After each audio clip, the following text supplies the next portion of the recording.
Bom dia, boa tarde, boa noite, a depender do horário que estejam nos escutando aqui no nosso podcast Mesa de Debates de Tudo Um Pouco. E o Blocult deste final de semana vem trazer aqui um assunto do qual já falamos, né? Já abordamos aí recentemente, mas que ainda está dando uma certa dor de cabeça, ainda está dando uma certa trela, né? E o universo das fake news está gostando, né? De abordar, falar dessa questão até de uma forma aí bastante um tanto quanto complicada. Bom, o grande ponto, né, que a gente está querendo tratar aqui é a questão do ex-vocalista, né, baixista da banda Pink Floyd, o Roger Waters, que tem sofrido aí uma série de ataques, de inverdades, falando, né, atribuindo ele como sendo um possível nazista, um possível apoiador do nazismo, algo do qual nem ele, muito menos a banda, já foram em algum momento.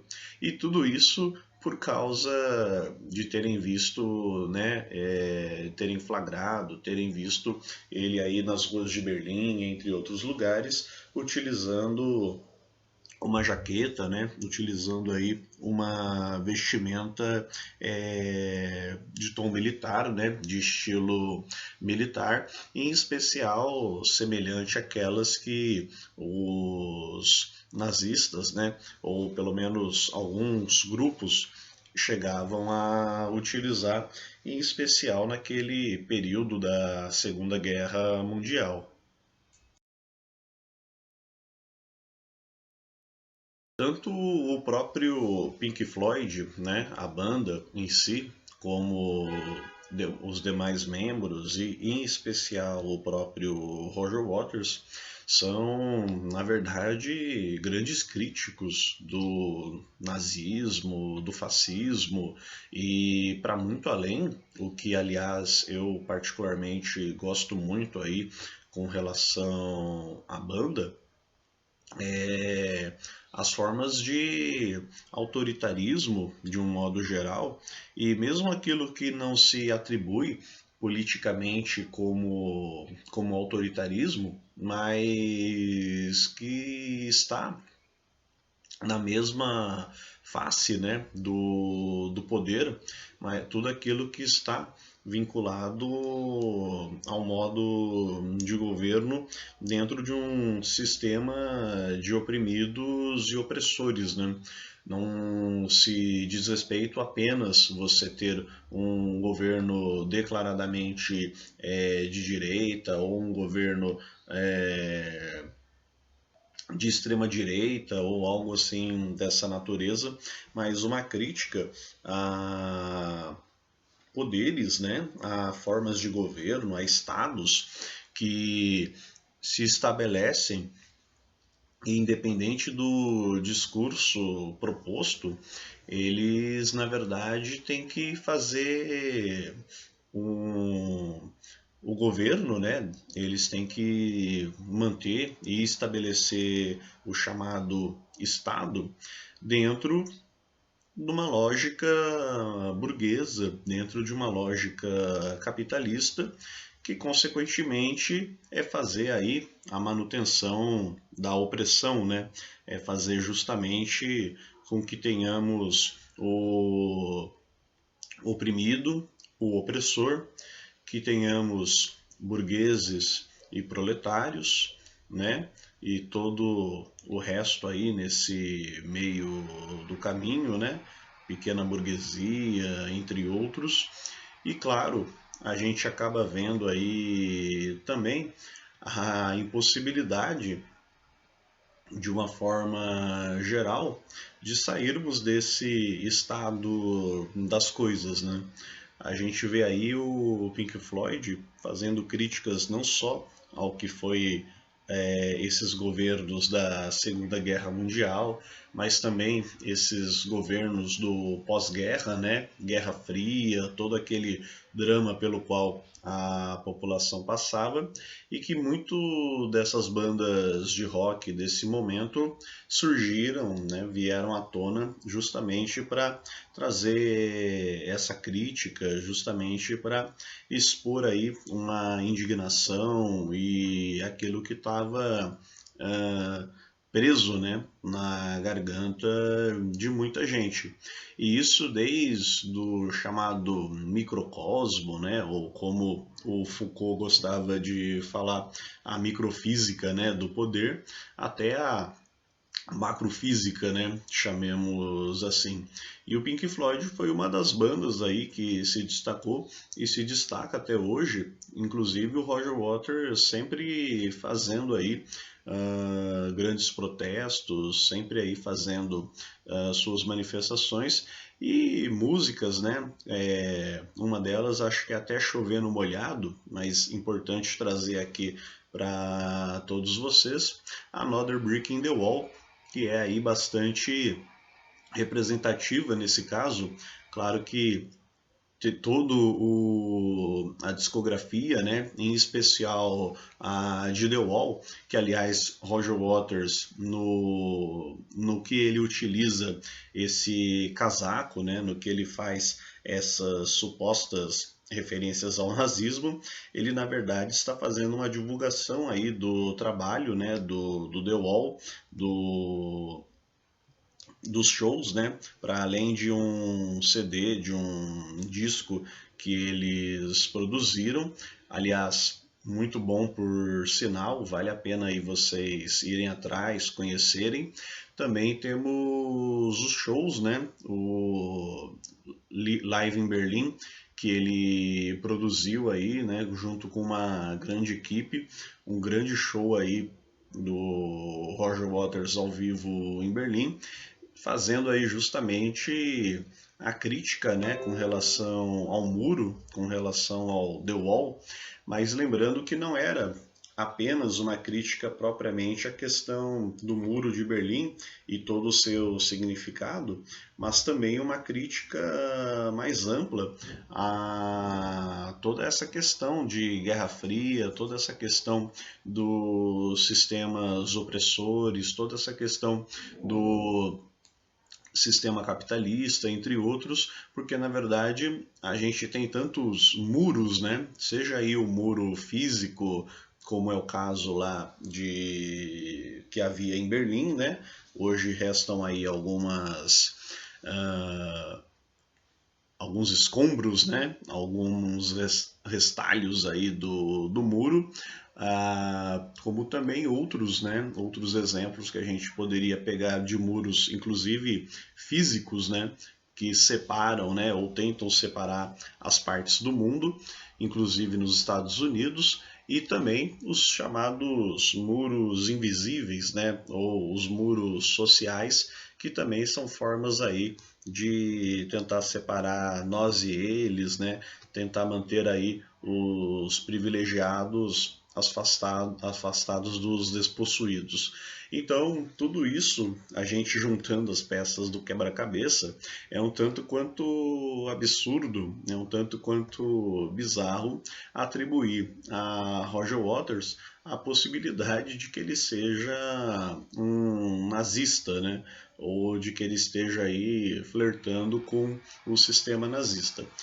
Em resumo, tudo isso, grosso modo, não passa de uma armadilha, né? Não passa de uma tolice, não passa de uma verdadeira armação desse universo das fake news.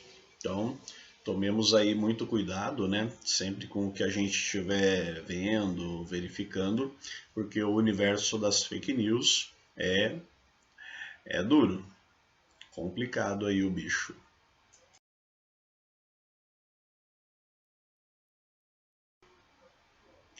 Por falar em universo, tive a oportunidade esse final de semana, e aliás recomendo a todos vocês que procurem assistir ao filme, Aparentemente, não me parece que exista essa necessidade, mas quem puder, né, quem quiser, puder, assista antes, né, assista primeiramente ao filme de 2018, Homem-Aranha no Aranhaverso.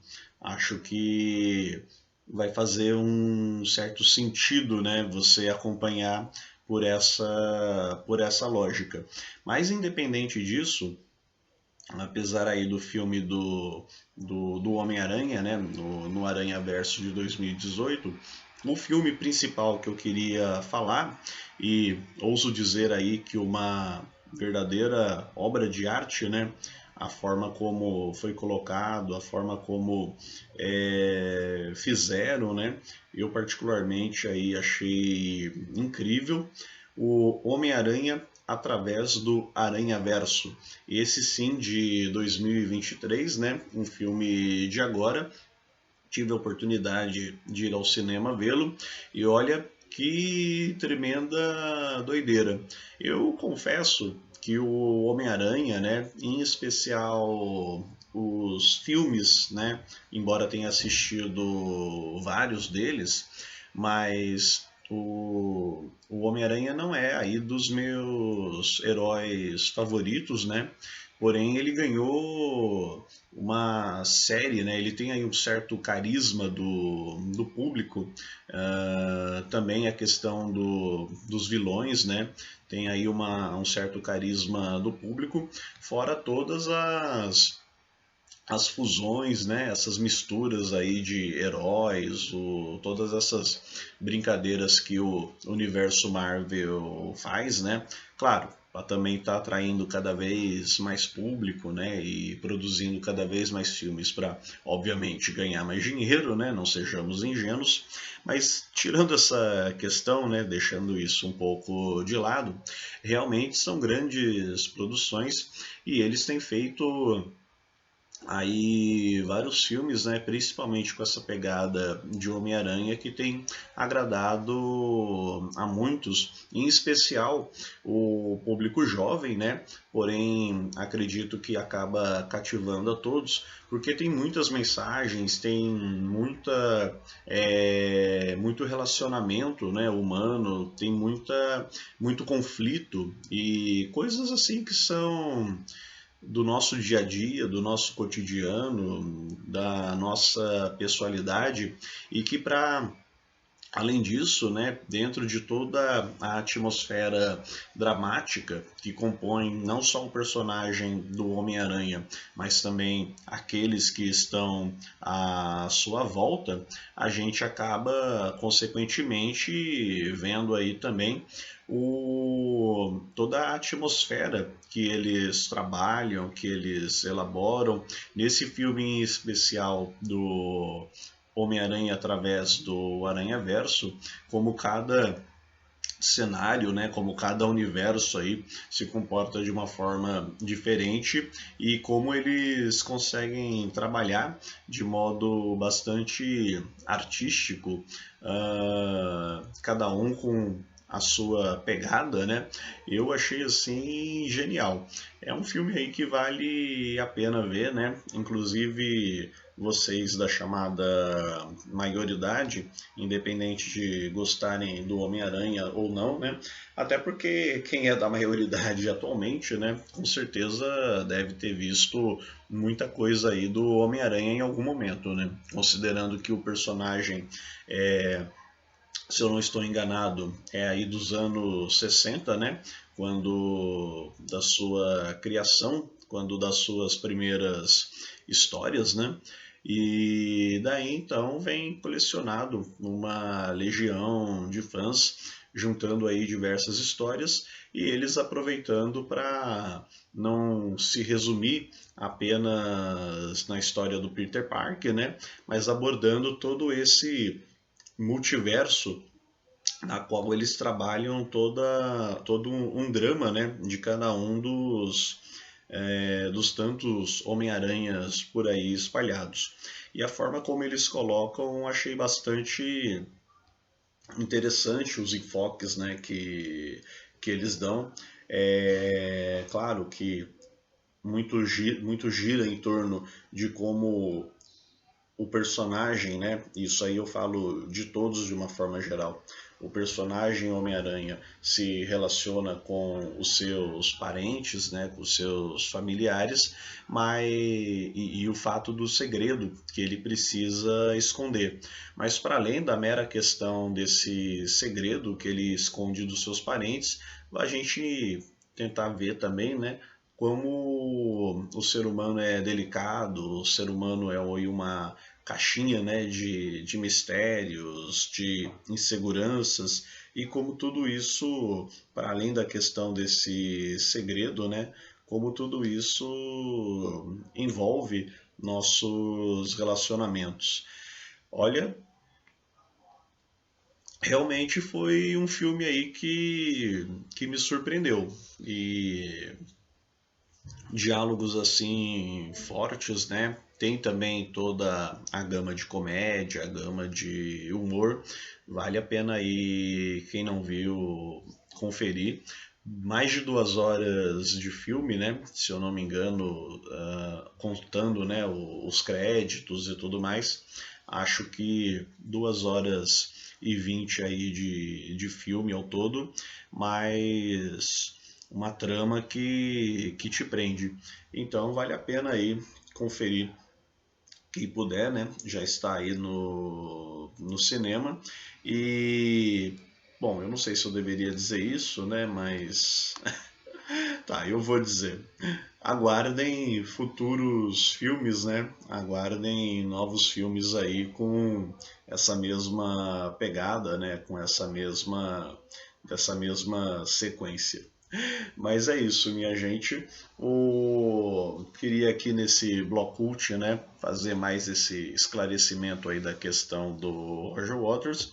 Acabei aproveitando para falar um pouco de cinema, né, dentre as artes a minha favorita, e consegui falar um pouco desse aí que eu acho que, sem dúvida nenhuma, é um dos filmes que marcaram aí vão marcar esse nosso 2023.